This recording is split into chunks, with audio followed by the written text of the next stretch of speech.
दोस्तों, आज रात भविष्यवाणी ओडिसी कार्यक्रम में एक बार फिर से आपका स्वागत है। हम प्रस्तुति संख्या 5 पर हैं, जहां हमारे पास एक बहुत ही रोमांचक विषय है और मैं आपको बता दूं कि यह ईमानदारी से मेरे पसंदीदा विषयों में से एक है, जिसे आप समझ जाएंगे क्योंकि हम इस पर बात करते हैं। खोए हुए लोगों का भाग्य। मास्टर डॉग, दुनिया में खोए हुए लोगों का भाग्य आपके पसंदीदा विषयों में से एक क्यों होगा? खैर, आप देखेंगे कि मैं उन लोगों का भी स्वागत करना चाहता हूं जो ऑनलाइन देख रहे हैं। हम जानते हैं कि दुनिया भर में लोग हमारे साथ जुड़े हुए हैं और मुझे उम्मीद है कि मैं इन 15 अलग अलग भाषाओं के लिए स्पष्ट और धीरे धीरे बोल रहा हूं। जैसा कि मैं बोलता हूं, इसका अनुवाद किया जा सकता है। ये एक आश्चर्य की बात है कि आप वापस जाते हैं और आप वेबसाइट पर क्लिक करते हैं और मैं वास्तव में संदेशों के लिए अध्ययन नहीं करता हूं, मैं बस खुद को अरबी बोलते हुए सुनता हूं। ये बहुत अच्छा है। और तो हम बस उन लोगों का स्वागत करना चाहते हैं जो दुनिया भर में देख रहे हैं। हमें बहुत खुशी है कि आप हमारे दोस्तों के साथ जुड़ रहे हैं जो 3ABN और होप चैनल इंटरनेशनल और अन्य पर सुन रहे हैं। हम न्यूयॉर्क शहर में वापस आकर बहुत खुश हैं। जब मेरी उम्र बढ़ी और मेरी अधिकांश शिक्षा यहीं हुई, इसलिए एक तरह से यह आज रात घर आने जैसा है। दोस्तों, हम एक ऐसे विषय से निपटने जा रहे हैं जो कठिन है और मुझे लगता है कि उसी समय आप देखेंगे कि यह उत्साहजनक है और यह ईसाई धर्म और बाइबल की मूलभूत शिक्षाओं में से एक के बारे में, एक बड़ी गलतफहमी के बारे में बात कर रहा है। बाइबल के आरंभ से बाइबल के अंत में इसकी चर्चा है। 2 गंतव्य, 2 नियति। बचाए गए और खोए हुए लोगों के बारे में हमने मसीह और शैतान, अच्छाई और बुराई, प्रकाश और अंधकार के बारे में बात की। यीशु ने कहा कि अगर तुम मेरे साथ नहीं हो तो तुम मेरे खिलाफ हो। 2 रास्ते हैं, 2 भाग्य हैं। क्या आप जीतने वाली टीम में शामिल होना चाहते हैं? क्या मैं सही कह रहा हूं? नहीं, मैं नहीं चाहता कि आप हारने वाली टीम पर अत्यधिक ध्यान केंद्रित करें, लेकिन हमें समझने की आवश्यकता है क्योंकि इसे न समझने से आपके विश्वास पर असर पड़ता है। इनाम के बारे में और पुरस्कार देने वाला, और इसीलिए यह विषय आज रात हमारे अध्ययन में इतना महत्वपूर्ण विषय है। आप जानते हैं, मैं हमेशा एक आश्चर्यजनक तथ्य से शुरुआत करना पसंद करता हूं। कुछ साल पहले करेन और मैं अद्भुत तथ्य बोर्ड के कुछ दोस्त थे। हम इटली गए और हमने पोम्पेई शहर का दौरा किया। यह मेरा दूसरा पहला मौका था। मैं 16 साल का था। मैं भूमध्य सागर में एक नाव पर रह रहा था और तब से उन्होंने बहुत अधिक खुदाई की है जो मैंने पाया। आपने शायद पोम्पेई और हरक्यूलियन शहरों के बारे में कहानी सुनी होगी कि वे माउंट वेसुवियस के आधार पर हैं। पृष्ठभूमि में एक विशाल ज्वालामुखी है और यहाँ तक कि बस्ती वर्साई से ही उन्होंने यह नोटिस करना शुरू कर दिया था कि ज़मीन कभी कभी हिलती थी और भूकंप आते थे और उन्हें ऐसा प्रतीत होने लगा था कि पहाड़ पर कुछ गतिविधियाँ बढ़ रही हैं और उभार आ रहा है। अगले 17 वर्षों तक ये चिन्ह बढ़ते रहे, लेकिन इन शहरों के लोगों को अब इसकी ज़्यादा चिंता नहीं थी। पोम्पेई और विशेष रूप से हरक्यूलियन पोम्पेई, वे कुछ रोमन साम्राज्य के लास वेगास जैसे थे। वास्तव में बहुत से सैनिक अपनी सज़ा पूरी करने के बाद वहाँ शरण लेने जाते थे। ये एक तरह का पुरस्कार था। और इस प्रकार 17 वर्षों के दौरान ज्वालामुखी के कंपन बढ़ गए, कुछ झरने सूख गए। उन्हें पता था कि बहुत भूकंपीय गतिविधि थी, लेकिन जीवन दिन ब दिन चलता रहा। लोग बस अपनी मौज मस्ती, सुख सुविधा और आनंद की खोज में डूबे हुए थे और फिर पूरी चीज़ उड़ गई। 69 ईस्वी में एक बहुत बड़ा विस्फोट हुआ था जिसने दोनों शहरों को राख और झांवा में दफन कर दिया था।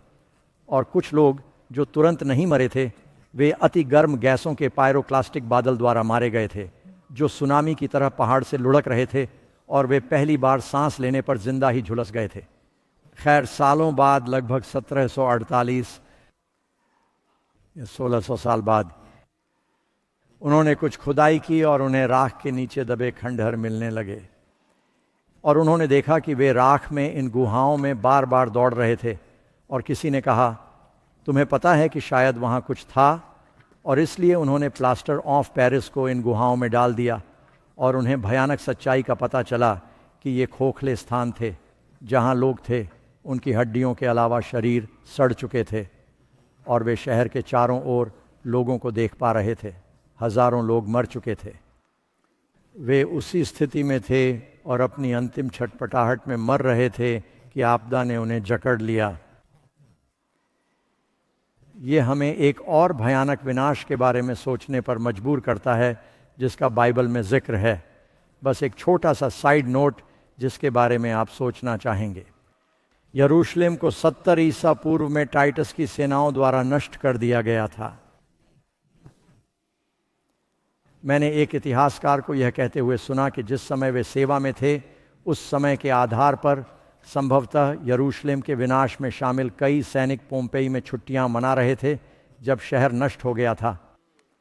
क्यों बाइबल इसकी तुलना दुष्टों के विनाश से करती है?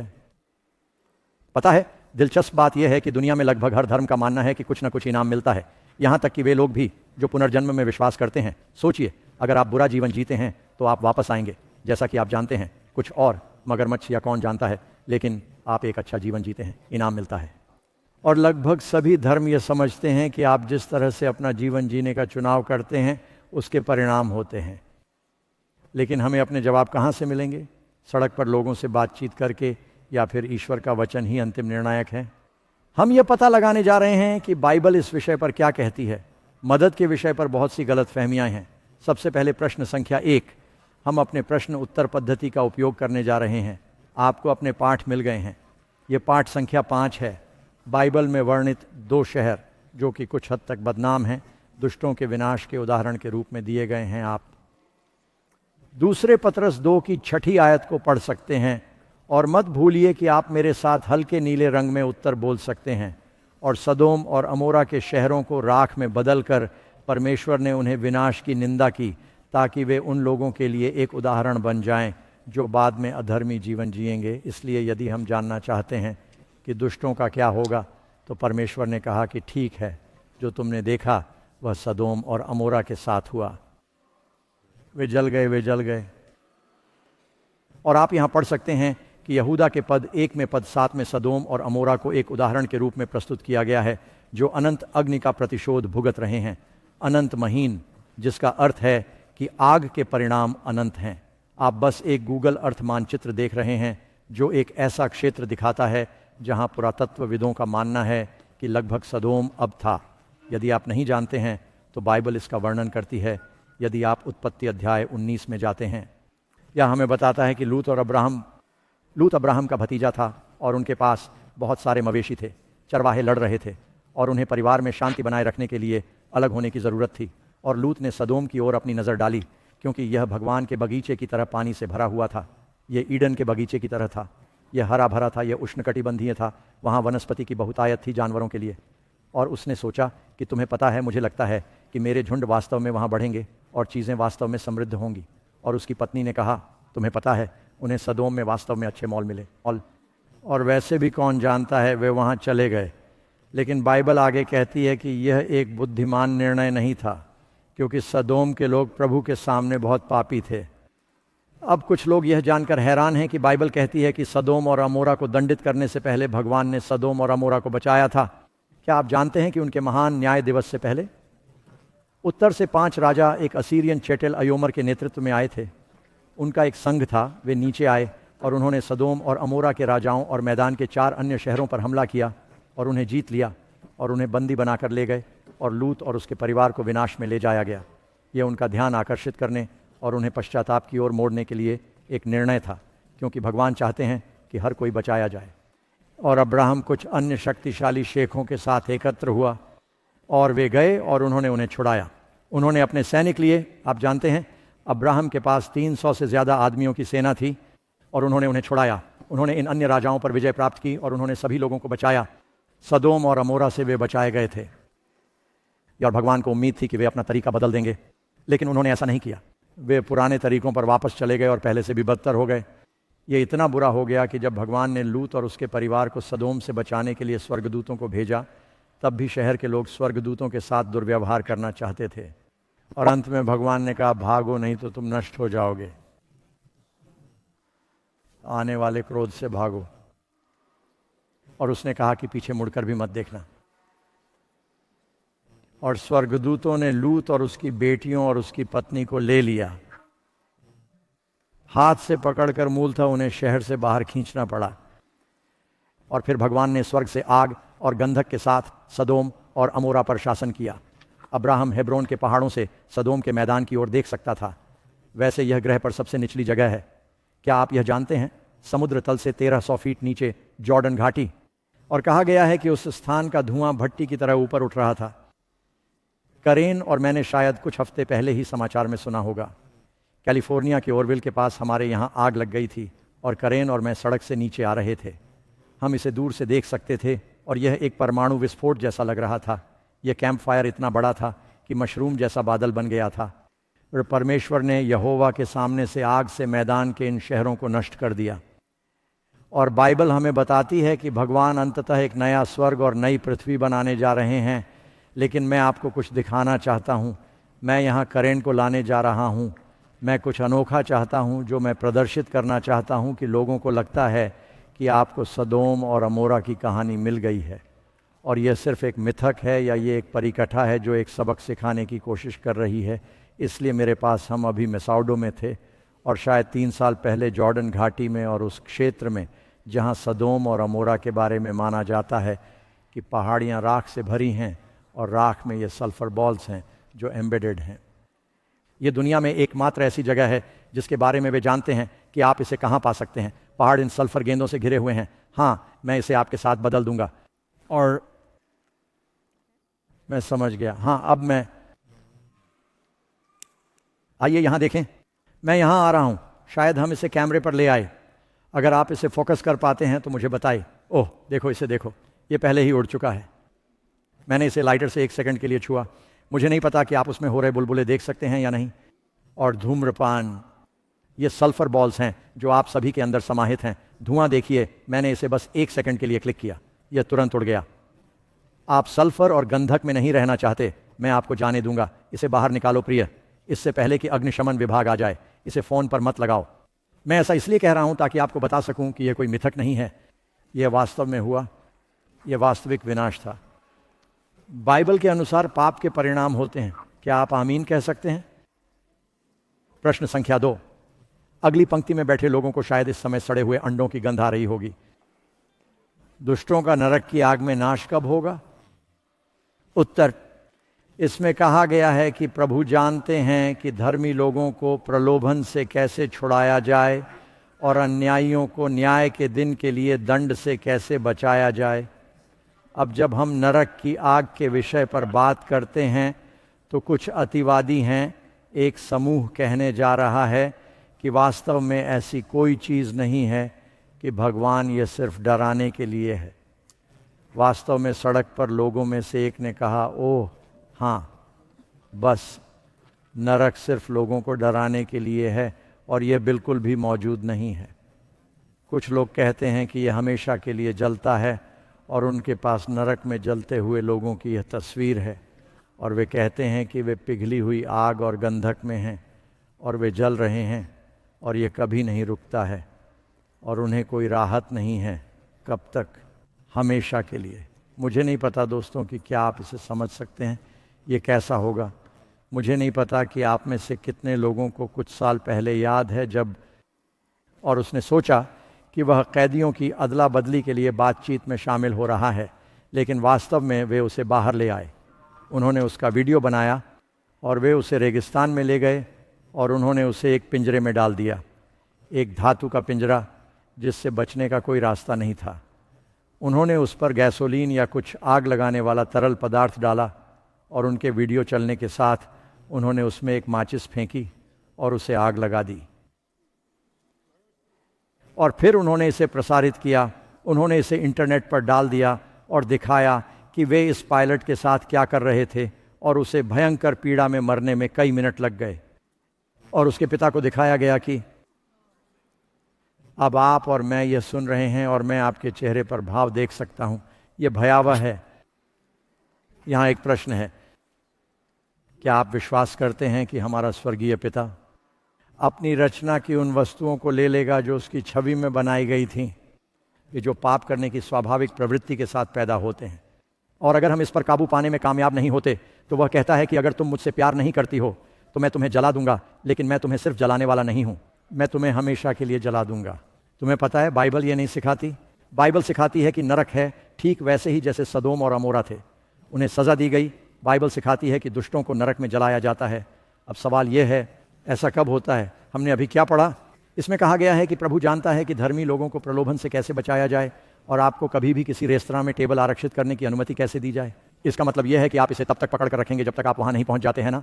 तो यदि परमेश्वर दुष्टों को न्याय के दिन के लिए बचा कर रख रहा है, तो इस समय कितने लोग नरक में जल रहे हैं? क्या न्याय का दिन बीत चुका है या भविष्य में आएगा? ये बिल्कुल स्पष्ट है। यीशु ने कहा कि न्याय का दिन वह अंतिम दिन है जिसे वह कहते हैं। न्याय का दिन भविष्य में है। न्याय के दिन से पहले लोग नरक में नहीं जल रहे हैं।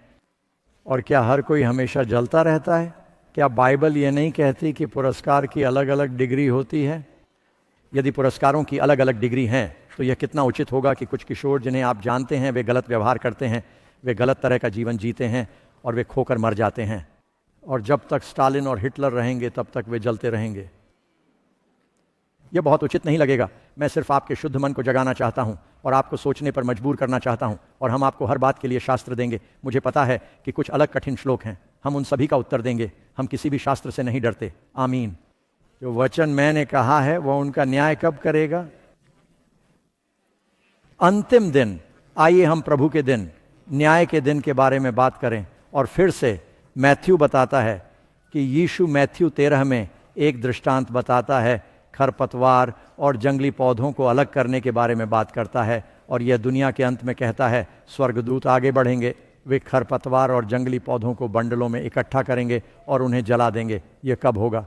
इस युग के अंत में मनुष्य का पुत्र अपने स्वर्गदूतों को भेजेगा। वे उन लोगों को इकट्ठा करेंगे जो अधर्म का अभ्यास करते हैं और उन्हें आग की भट्टी में डाल देंगे। अब क्या यह यीशु की शिक्षाओं से बिल्कुल स्पष्ट है कि एक सज़ा है? आप क्या सोचते हैं? हाँ, क्या यीशु की शिक्षा से यह स्पष्ट है कि आग लगने वाली है? इसमें शामिल हैं, हाँ बिल्कुल, नंबर 3, यदि मरे हुए दुष्ट अभी तक नरक में नहीं हैं, वे कहाँ हैं? क्या वे अधर्म में हैं? क्या वे यातना भोग में हैं? क्या वे, आप जानते हैं कि किसी मध्यम स्थान अब्राहम की गोद में हैं? कुछ लोग कहते हैं कि बाइबल क्या कहती है। यीशु ने कहा, जॉन 5:28 और 29, वह समय आ रहा है जब वह कहता है कि वह आ रहा है। क्या इसका मतलब अतीत या भविष्य है? वह समय आ रहा है जिसमें जो कुछ है वे कहाँ हैं? कब्रों में उसकी आवाज़ सुनेंगे, और जो लोग बुरे काम करते हैं वे दंड के पुनरुत्थान के लिए बाहर आएंगे। क्या आप जानते हैं कि बाइबल सिखाती है कि 2 पुनरुत्थान हैं? बाइबल हमें बताती है कि धर्मी लोगों का पुनरुत्थान होता है। मसीह में मरे हुए लोग पहले जी उठते हैं। अगर आपको पहला पुनरुत्थान मिला है तो इसका क्या मतलब है? कहीं तुम्हें क्या मिला? एक दूसरा। पहला एक अनुक्रमिक शब्द है। अगर कुछ और नहीं है तो पहले कहने का कोई मतलब नहीं है। कहते हैं कि यह पहला पुनरुत्थान है, और बाकी मरे हुए लोग 1000 साल पूरे होने तक फिर से जीवित नहीं होंगे। यह रहस्योद्घाटन अध्याय 20 है। तो यदि मसीह में मरे हुए लोग पहले हैं, तो बाकी मरे हुए कौन हैं? जो मसीह से दूर हैं, वे खो गए हैं। यीशु ने कहा कि वे अपनी कब्रों में हैं। अब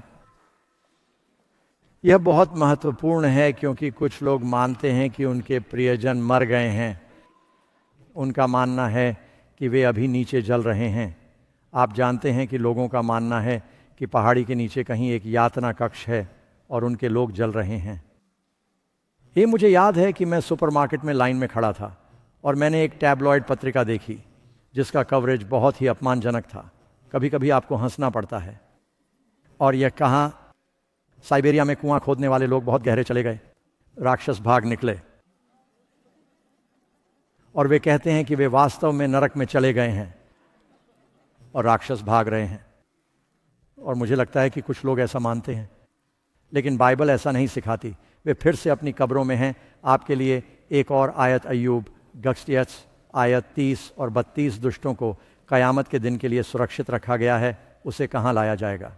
कब्र और कब्र के ऊपर रखी गई निगरानी कहती है कि वे अपनी कब्रों में हैं, वे कब्र में हैं, उन्हें उनकी कब्रों में लाया गया है। वे न्याय के दिन का इंतज़ार कर रहे हैं। आप जानते हैं, मेरा मानना है कि ऐसे लोग हैं जो पागलपन की हद तक यह सोचकर प्रेरित हो गए हैं कि उनका कोई प्रिय व्यक्ति मर गया है, और वे जब धरती पर चलते हैं तो ये लोग आग की लपटों में तड़पते, चीखते और चिल्लाते हैं। मैं कई साल पहले एक ईसाई रेडियो स्टेशन सुन रहा था और लोग बाइबल से प्रश्न पूछते थे और बाइबल से जुड़े सवाल हर जगह थे। मेरा मतलब है कि स्टेशन पर कुछ अच्छा संगीत था और उन्होंने बाइबल की अच्छी बातें पढ़ी थीं, लेकिन जब यह आदमी आया और सवालों के जवाब देने लगा तो मुझे उससे बहुत परेशानी हुई। और मुझे याद है कि एक बार एक माँ ने फ़ोन किया और आप उसकी आवाज़ में दरार से बता सकते थे कि वह स्पष्ट रूप से बहुत दुख में थी। और उसने कहा कि भाई फलां पादरी से बात कर रहे हैं, जो कार्यक्रम का मेज़बान है। उसने कहा कि मेरा बेटा कुछ दिन पहले एक कार दुर्घटना में तुरंत मर गया। उसने ईश्वर में विश्वास करने का कोई दावा नहीं किया। वह एक अधर्मी जीवन जी रहा था और मुझे अभी पता चला है क्या वह अभी नरक में जल रहा है।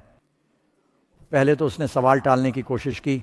उसने कहा नहीं नहीं, मैं बस आपको बता रही हूँ कि अगर कोई सबूत है कि कोई व्यक्ति खो गया था तो उसने भगवान को कोसा और एक दुष्ट जीवन जिया और वह एक पेड़ से टकरा गया और तुरंत मर गया।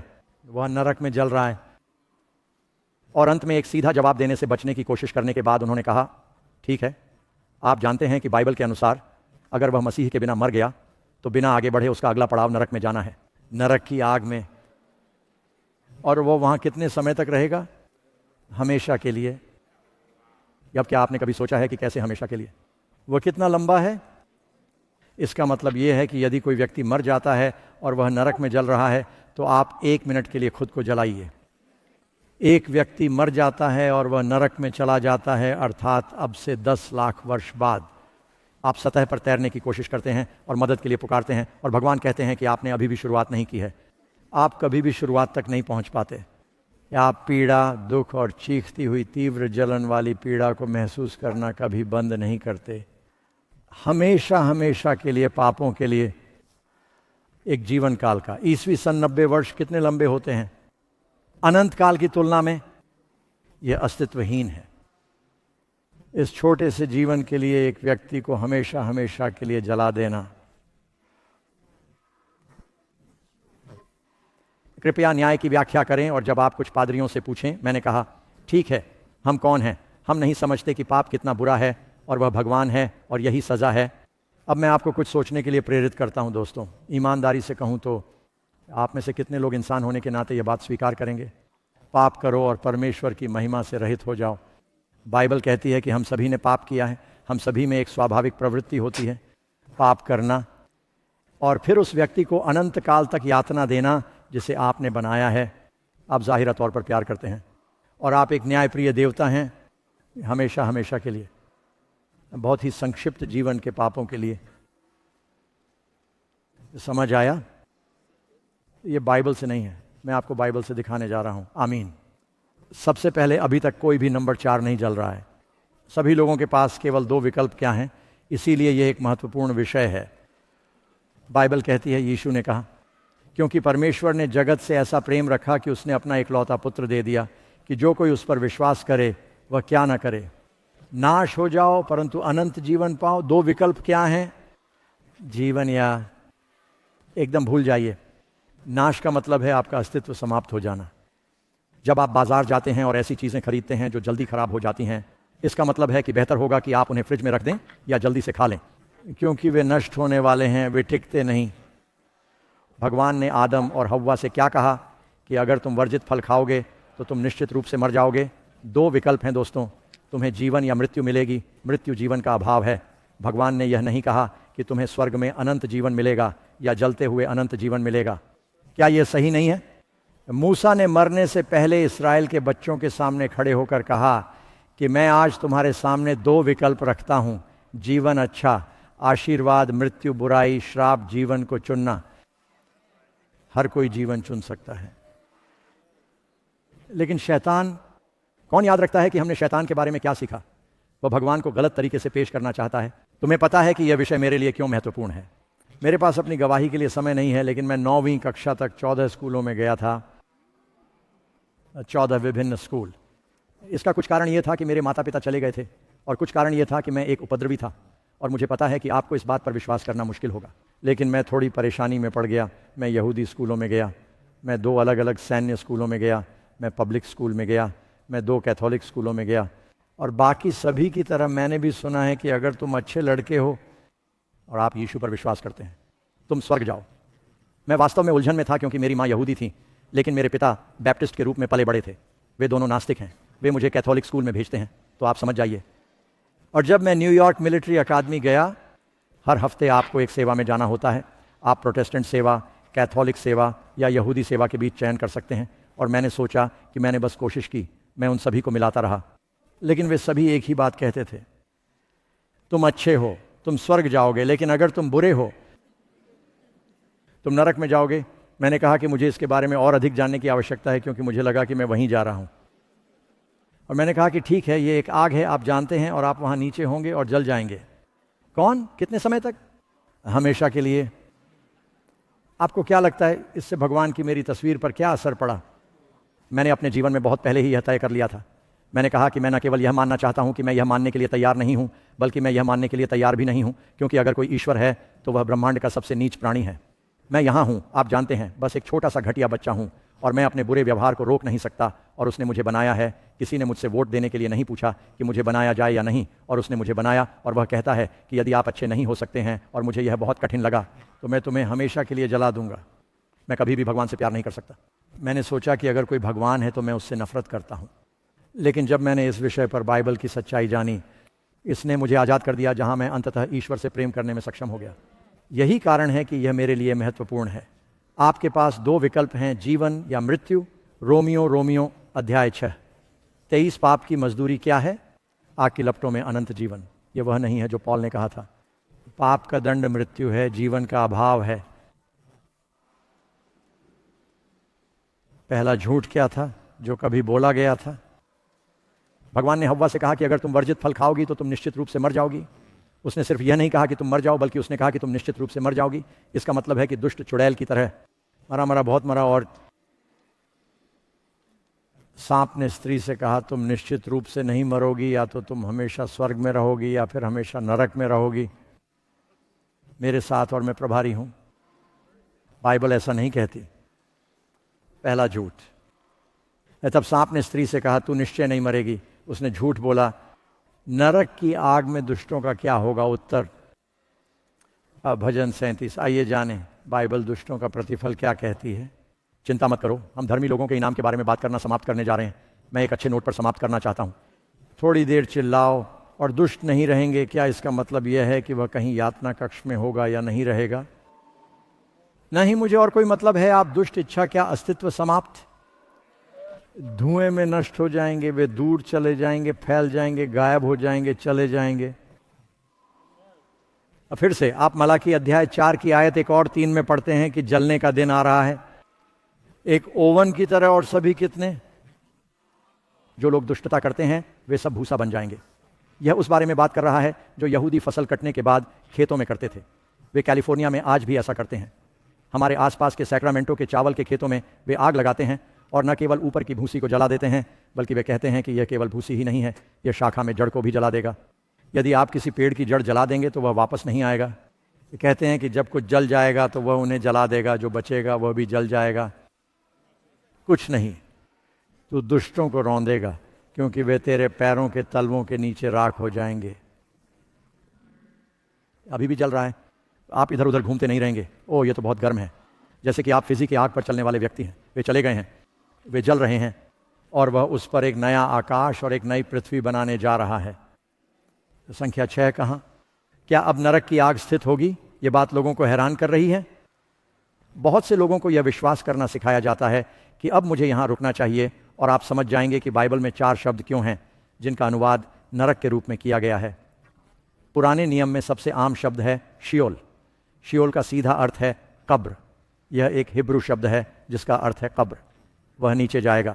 लोग सोचते हैं कि नरक कहीं नीचे जलती हुई ज्वालामुखी गुफा है, क्योंकि यह नीचे शियोल में लिखा है, क्योंकि यहूदियों ने अपने मृतकों को वहीं दफनाया था जहां कुछ मूर्ति पूजकों ने अपने मृतकों का अंतिम संस्कार किया था।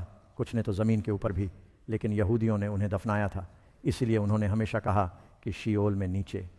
तो फिर आपको शब्द मिल गया हेडिस, जो कि ग्रीक पौराणिक कथाओं से है। हेडिस एक ऐसा स्थान था जिस पर प्लूटो देवता का शासन था, जो नरक के शिकारी कुत्तों का प्रभारी था। और शैतान के बारे में हमारे बहुत सारे मिथक प्लूटो की इस अवधारणा से आते हैं। आपके पास टार्टरस शब्द था। टार्टरस का मतलब सिर्फ अंधकार का स्थान है।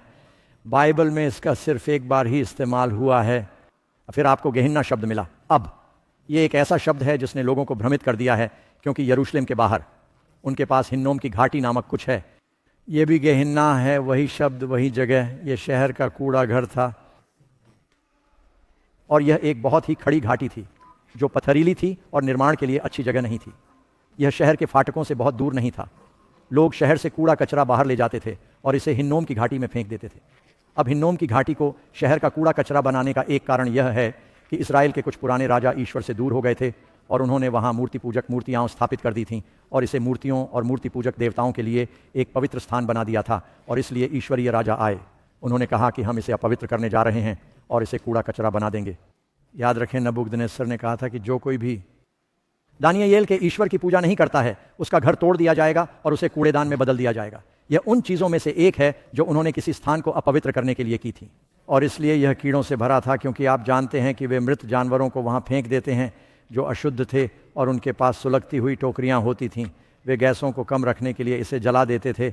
और इसलिए यीशु ने कहा कि तुम्हारे लिए बेहतर है कि तुम अपना हाथ काट दो या एक आँख निकाल लो और अपंग होकर स्वर्ग जाओ, बजाय इसके कि तुम्हारी आँख और तुम्हारा हाथ और तुम्हारा पैर हो और तुम गेहना में जाओ जहाँ कीड़ा नहीं मरता और आग नहीं बुझती। यीशु क्या कह रहे थे कि तुम बेहतर हो, और मैं क्या हर कोई समझता है कि अतिशयोक्ति क्या है? रूपक, क्या यहाँ कोई भी विश्वास करता है कि हम एक आँख, एक पैर या एक हाथ खोकर स्वर्ग जा रहे हैं? यीशु कह रहे हैं कि यदि आपके पास कोई ऐसा पाप है जो आपके हाथ, आपके पैर या आपकी आँख के जितना ही करीब है और यह आपको खो देने वाला है, तो उसे काट डालिए, चाहे वह कितना भी कठोर क्यों ना हो। आपके लिए अपंग होकर स्वर्ग में प्रवेश करना बेहतर है, नरक में पूरे शरीर के साथ जाने से बेहतर है। वह कूड़ा घर जहाँ दुष्टों को दंड दिया जाएगा, और वह शहर के बाहर घाटी की ओर इशारा करता है जहाँ यह सुलग रहा है, और यह उन कीड़ों से भरा है जो मरते नहीं हैं। कीड़े जो खा रहे हैं, यह उस बारे में बात नहीं कर रहा है। लोग हमेशा कीड़े द्वारा खाए जाएंगे, हमेशा और हमेशा के लिए। यह एक रूपक है। तो नरक कहाँ जलेगा? क्या यह कहीं नीचे एक गुफा में है? क्या आपको पता है कि उनके पास सोने की खान है? दक्षिण अफ्रीका। मैं अपने बेटे के साथ वहाँ गया था और यह इतना गहरा है कि आप पृथ्वी के आवरण के करीब पहुँच जाते हैं। यह वास्तव में गर्म है। वे बेचारे लोग वहाँ काम कर रहे हैं, उन्हें हर समय ठंडी हवा देनी पड़ती है और वे लगभग 120 डिग्री तापमान में काम कर रहे हैं वहाँ नीचे। क्या यही नरक है? तुम्हें पता है नरक कहाँ जलने वाला है? यही न्यूयॉर्क शहर में यह है। बाइबल कहती है कि आप पढ़ सकते हैं।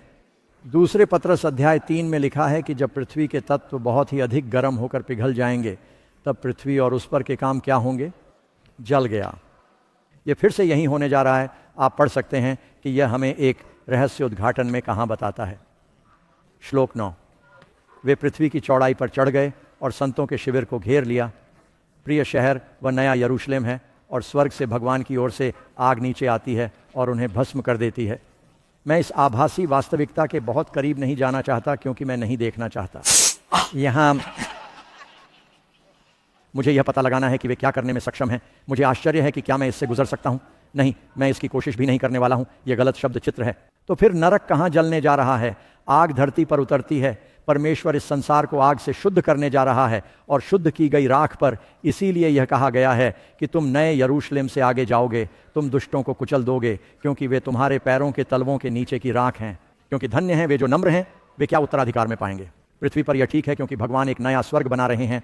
वहाँ स्वर्ग शब्द का अर्थ वह नहीं है जहाँ वह रहते हैं। इसका अर्थ है एक नया वातावरण और एक नई पृथ्वी।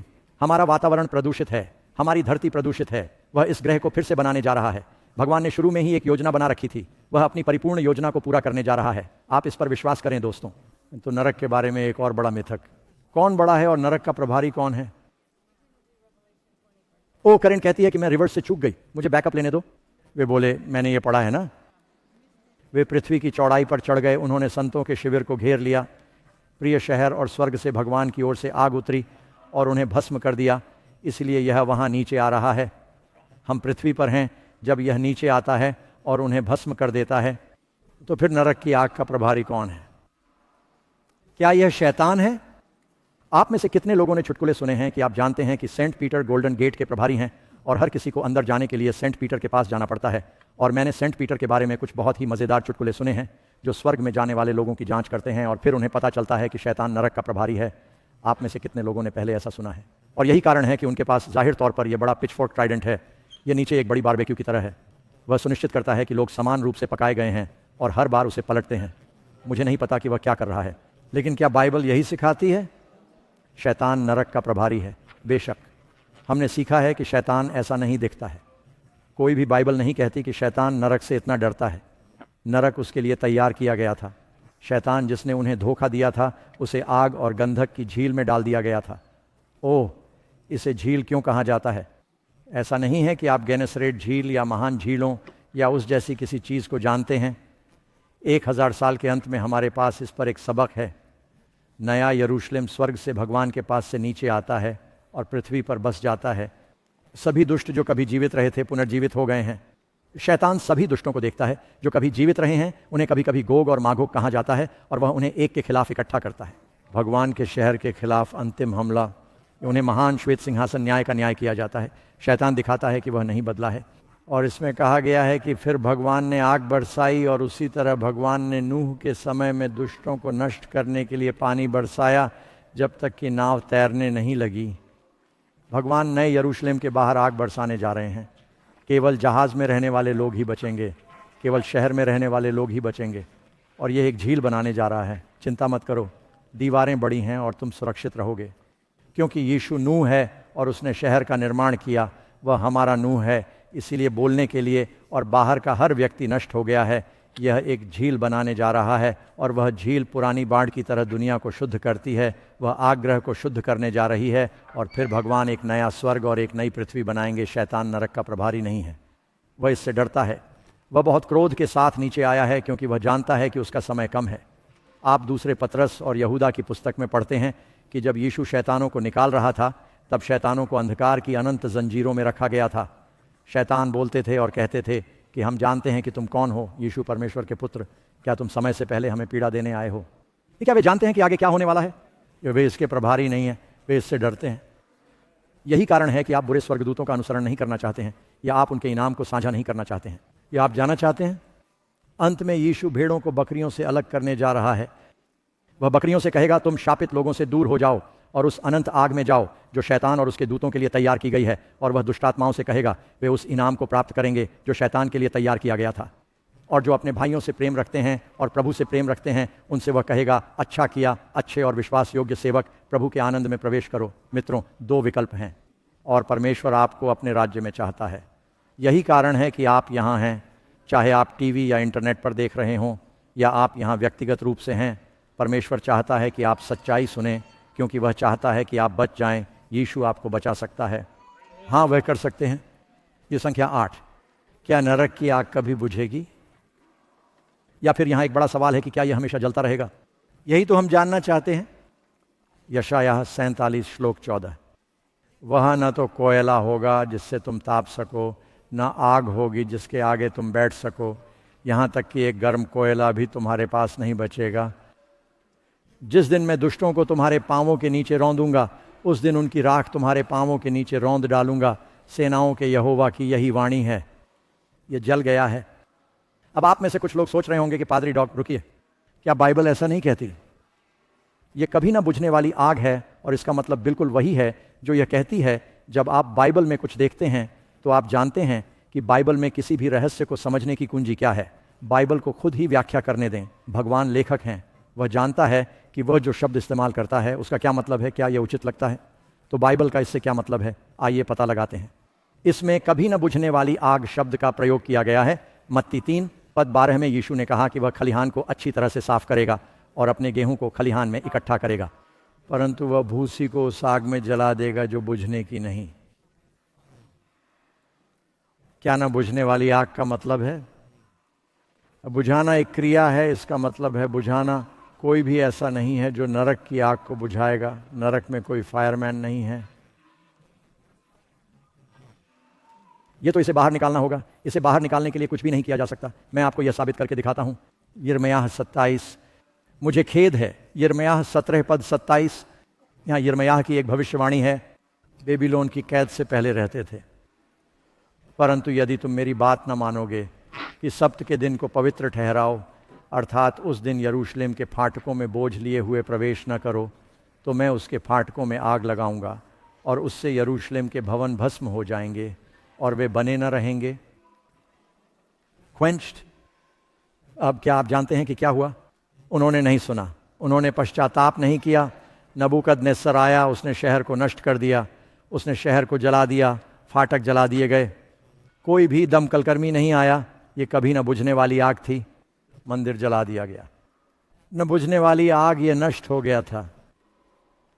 इसका सीधा सा मतलब है कि कोई सक्रिय समस्या नहीं है, इसे बुझाने में कोई सक्रिय पक्ष शामिल नहीं है।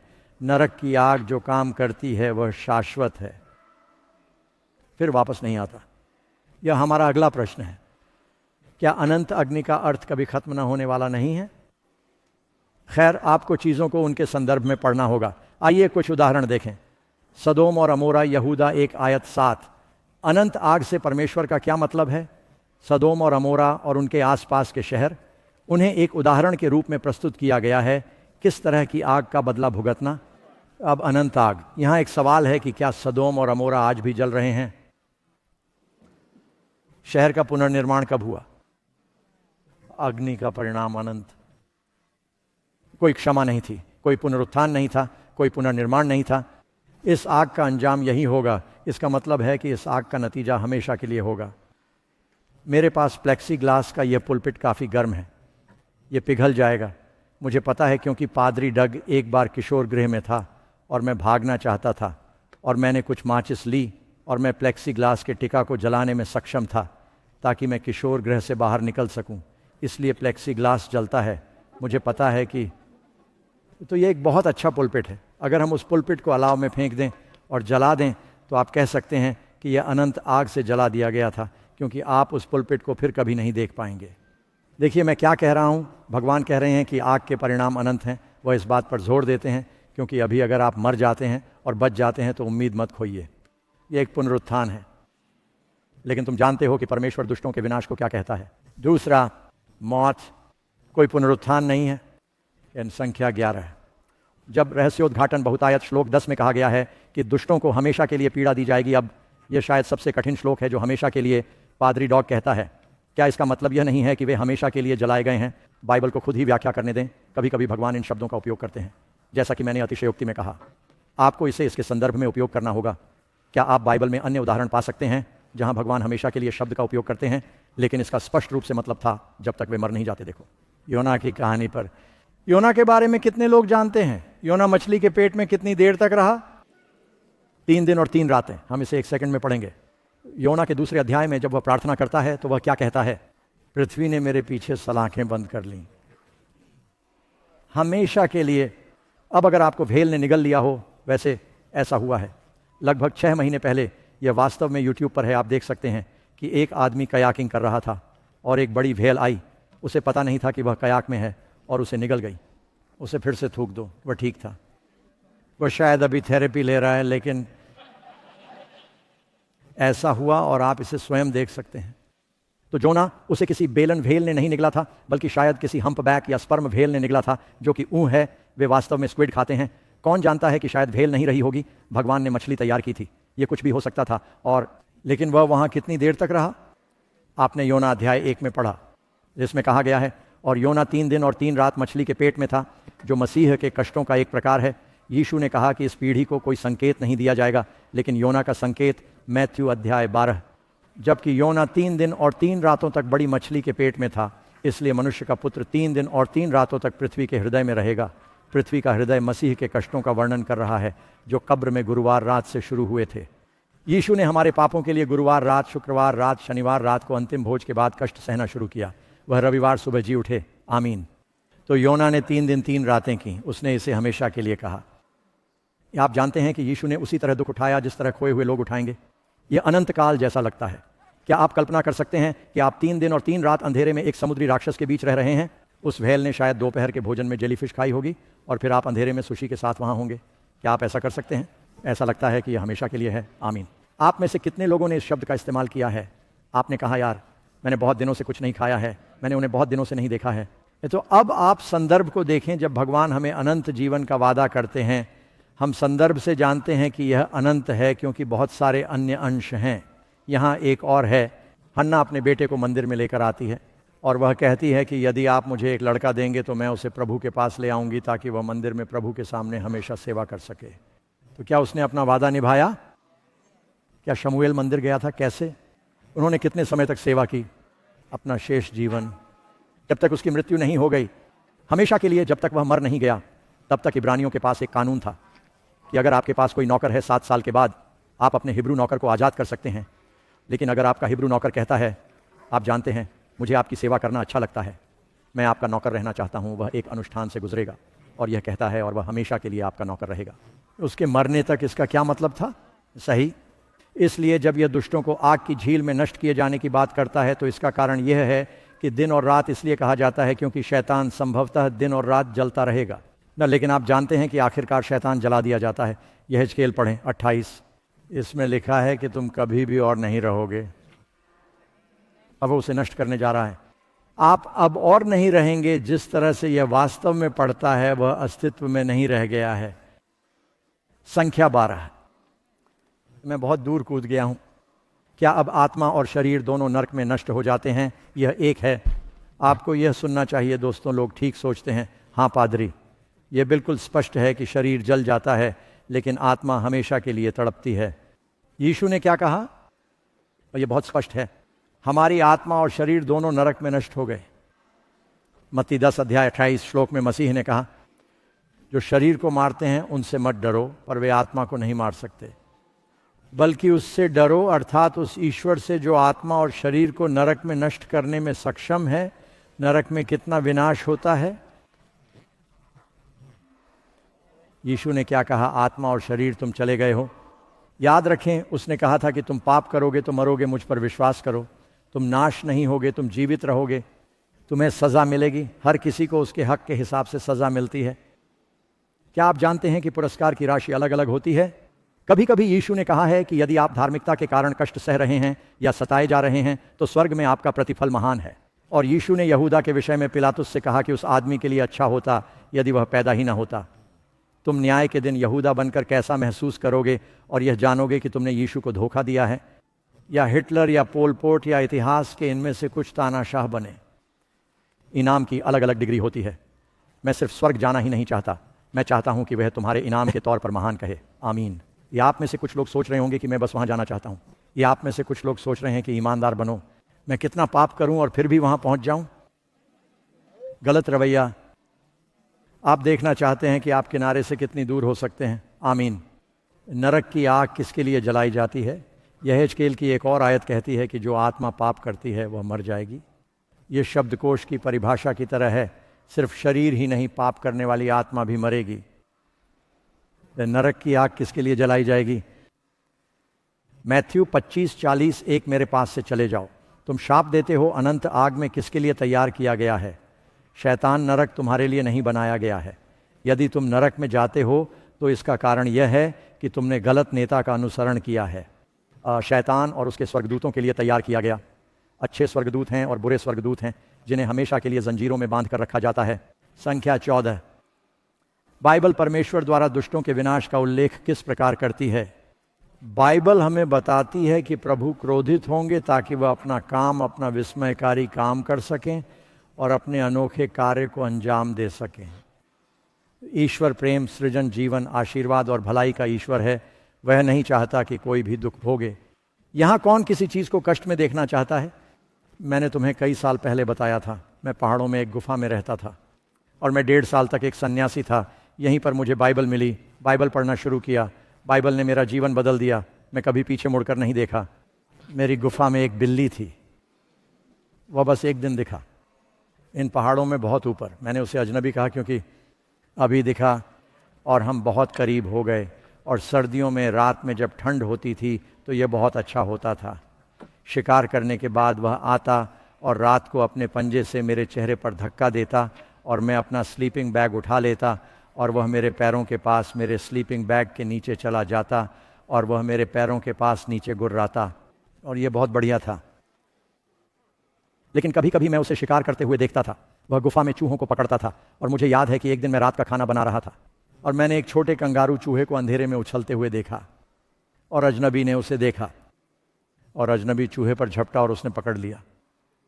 अब आप जानते हैं कि बिल्लियाँ थोड़ी परपीड़क होती हैं, इसीलिए वे स्वर्ग नहीं जाती। इसलिए अब कुत्ता, अगर किसी कुत्ते ने चूहा पकड़ लिया, ये अच्छा था, उसने काम पूरा कर लिया, ये सिर्फ एक बिल्ली है, नहीं नहीं, वो अपने भोजन के साथ खेलना चाहता है। और उसके पास वह छोटा सा चूहा था और उसने उसे अपने मुंह में पकड़ रखा था। वह उसे लेकर आया और उसने मुझे दिखाया और उसने उसे जाने दिया और वह चीज़ कांप रही थी। आप जानते हैं कि वह दूर जाने की कोशिश करती है और वह फिर से उस पर झपट पड़ता है और वह उसके साथ थोड़ी देर तक खेलता रहा और वह चीज़ पूरी तरह से अस्त व्यस्त और पिटी हुई थी और वह उसके साथ खेलना चाहता था जब तक वह खेल सकता था। और उसने उसे छोड़ दिया और कंगारू चूहा उछलकर भागने की कोशिश में मेरी आग में कूद गया। वे तुम्हें सुनेंगे। मैंने अभी अभी एक चूहे के प्रति सहानुभूति की सामूहिक आह सुनी है। तुम्हें पता है, इस शहर में बहुत सारे चूहे हैं। आप चूहे को जलते हुए नहीं देखना चाहते थे, लेकिन मेरे साथ भी यही हुआ। मैंने ये देखा और सोचा कि अरे नहीं, और बेचारा छोटा सा जीव कूद गया। मैं कुछ नहीं कर सका। वह सीधे आग के जलते हुए अंगारों में कूद गया और वह सिर्फ 1 या 2 सेकंड के लिए चीखा और तड़प उठा, लेकिन यह भयानक था।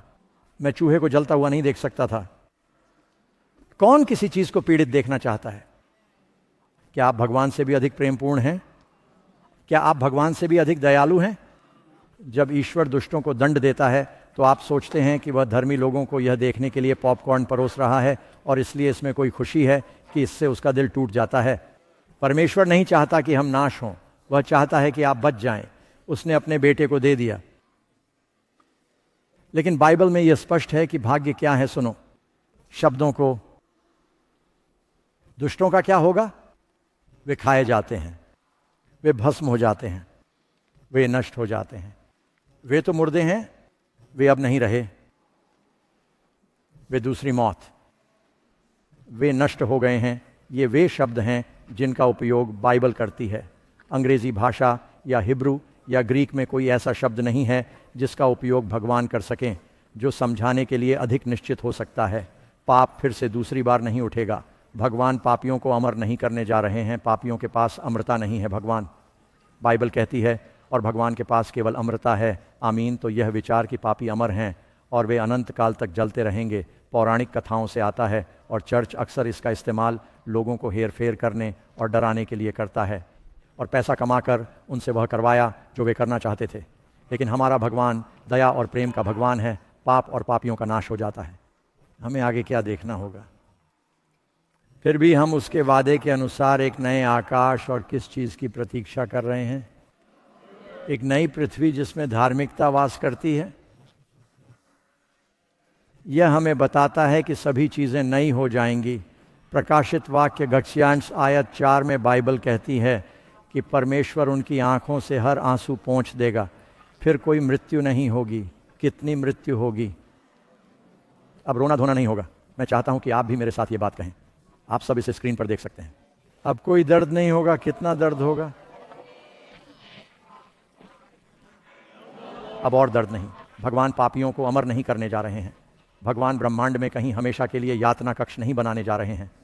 आप कहेंगे कि मुझे वास्तव में खेद है कि मेरा पति या मेरा परिवार या मेरा कोई बच्चा हमेशा के लिए जल रहा है, लेकिन मुझे अब कोई परवाह नहीं है।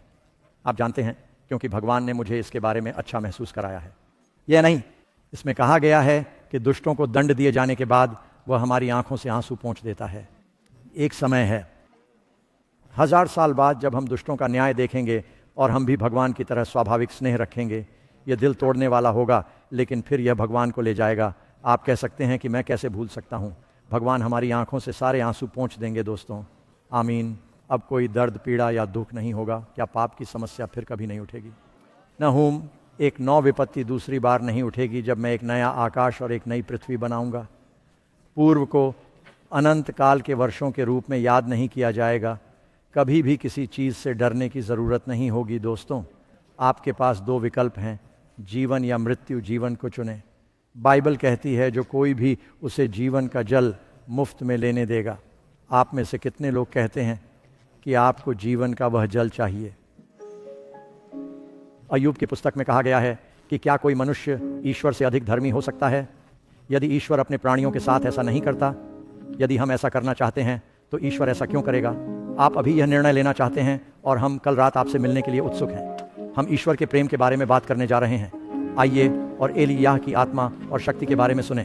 आप धन्य होंगे दोस्तों। हमारी अगली मुलाकात कब है? कल रात अपने दोस्तों को साथ लेकर आइए।